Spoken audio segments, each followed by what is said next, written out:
Yo, what up? It's your boy T-Dub, and tonight we're gonna take a closer look at this unit here, my power subwoofer.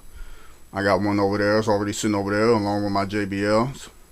So I just pulled one off the wall, and I'm gonna take a closer look. So the first thing I'm gonna do is I'm gonna go to the back of the amplifier right there, and I'm gonna take it out and just get a closer look. You know, just to get the idea what's going on inside. You know, just do a brief look. Ain't nothing special. I'm not going to take everything apart, you know, because like I said, I'm just trying to get deep on it. So I'm going to start off with the amplifier first.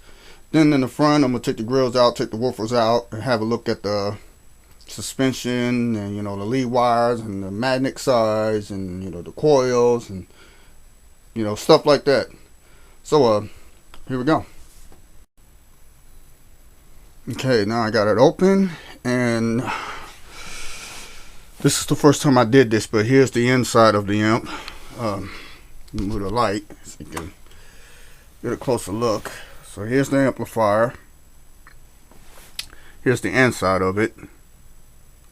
I'm gonna take it out farther so I can see what's going on. So it's like it's the first time I've done it, so I'm gonna pour it out carefully. You see all the wires here, you know, and this thing is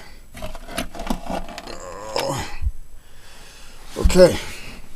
Put my knees up to it. But yeah, look at this. This is big. Yeah, I guess this where I had. This must be the housing of the amplifier. You got your, I believe it's a, I don't know, some type of relay or transformer or somewhere in there on that side. And then on the other side, see, this is where I'm curious. I noticed that when I was powering my power speakers, there's a little green light where the dip switch are. Let me turn it this way if you can see it. These, I had no idea why they made it like that, but I guess it's for service if something goes wrong. But then I noticed that on the very bottom, I don't know if this camera could catch it, but if I were to hook this up and power it up, the first thing to do is the fan would turn on, then turn off, but there's a tiny little bit of green lights inside of it. I guess it represents that this amplifier is working, because it's the same thing that those JBLs had. I remember one time I was recombing one of them, and I didn't know there was a green light going on inside these JBLs. There's a green light going on inside. You can't see it unless you happen to open it up and power it up, but you gotta be careful if you know what you're doing. But there's these little LEDs lights inside of the JBLs that represents if the low frequency amplifier works or high frequency amplifier works. I don't know, I could be wrong, but this is the same thing, except only this time it's got a little, it's way down here. I can point at it. It's down here somewhere. There's some little bitty green light. So, and I noticed that this amplifier got its own housing, which I really don't like the idea of a design, because I know in the future I'm gonna build me a double 15. But here's the, let's shoot the light at it. You see that? It's got its own apartment, which means if I happen to build one, I gotta measure it, write it down, and build one just like this. So that's more work. I mean, there's more work to be done. And of course, this wire right here goes to the subwoofer. As you can see, they put some type of stuff in it to keep the air from interrupting the amplifier. But that goes to the woofer there. And I see it. They had one positive hooked on this side, and they had a negative hooked on that side. That is very strange to hook up a woofer, but that's just the way they designed it. So I guess the rest of them, I mean, one of them goes to the fan. I noticed that the little tiny red and black, I think that goes to the fan, because if you follow it deep down here, here's the fan right there, that little black one, and you see that little red and black. I don't know what that yellow one goes, but I guess they, shit, I don't know. I'm not a very electronically person, but I ain't gonna mess with it because it's meant to hook that way. But if I know something about it, I would have made some changes. But I'm not gonna do that because they meant to be hooked that way for a reason, and I never had no problem with it. So okay, I'm gonna go ahead and put this amplifier back in, and then I'm gonna take the woofer out and take a look at that. So yeah, so while I got this out, I need to get a ruler real quick and and measure it so I can write it down for future use. So that way, when I take the woofer out and the speakers out, I'm gonna build me like a the height is gonna be the same and the width is gonna be the same. Except only this time the depth is gonna be different. So instead of 20 inches in depth, I thought about making it 10 inches more. So I'm thinking, I don't know, 30 inches in depth, which is good to put 2 woofers in it, because I explained on my other video. So alright, let me go ahead and put this amplifier back in its spot, and I'm going to turn it over and take the woofers out, and we'll take a look at that. Okay, here's the beauty part right here. Got your ports going on down here. It looks, let me see how deep it is. Yeah, I'm going to have to get a ruler for that too, so I can measure the depth of it. But anyway, here's the beauty of it. I had no idea what this box is tuned to. I believe after doing the measurements between the height and the width and the depth, if I'm correct, you'll be able to find the total volume of the box. Well, of course, with the ports going on, that also affects the box as well. So but yeah, here's the woofer here. I'm gonna go ahead and unscrew these and get this woofer out, and we'll take a closer look to see what's going on. Now, I made a video before when I first opened it up. Only this time I just want to get a closer look with the light right here, so you guys can see what's really going on. So be back in a sec. Alright, you guys, there you go. I took it out. Let's take a closer look. Now you can it's like I said, it's a 3-inch voice coil. It's got a pretty good suspension on it.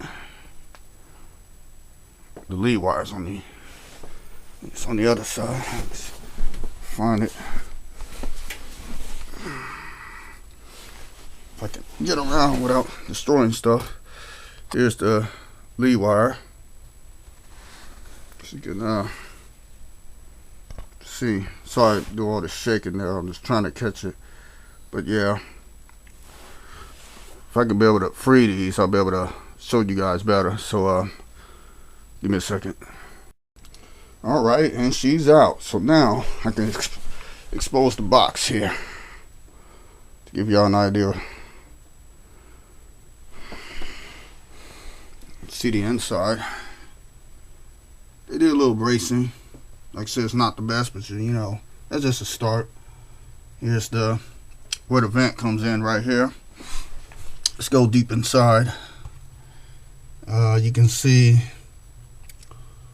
well, these 4 bolts right here. That's for the wheels, which I gotta buy some, but I'm not gonna do that since I'm gonna be upgrading.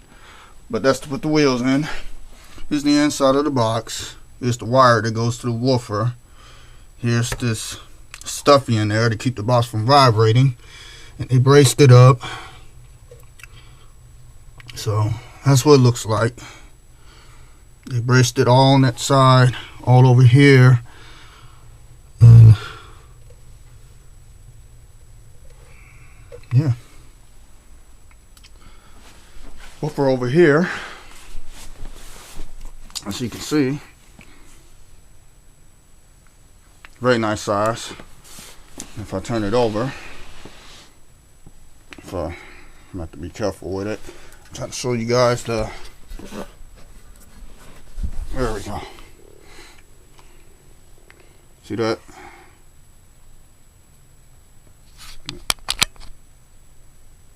Yeah, that's better. You got your positive and negative. Now, there's another thing why I would take this out. I know you guys are wondering what ohm it is. To tell you the truth, I don't know. I can't find a voltmeter because I thought I had one, which I didn't. So I can't check to see what ohm it is. Besides, this is a 600 watt RMS to 100 peak. I can't check the voice coil ohm just to see what ohm it is. The way, I mean, I was hoping that this woofer is a 4 ohm since it's powered, but I could be wrong. I mean, because the reason why I say this, because this thing got some weight. It's got a big magnet, really big, very big. And then you got the hole right there to just keeps the coil cool. Now, you know, most today's speakers will have a vent on the side of it that you can see the voice coil between the magnet and the basket structure, but this one just had a peak pole. So, but as long as it's a 3-inch voice coil and it can handle a good amount of wattage, I mean, it's a very good woofer. I don't never have no problems with it. So yeah, so I don't have a voltmeter to really check the ohms of this particular woofer right here. But I mean,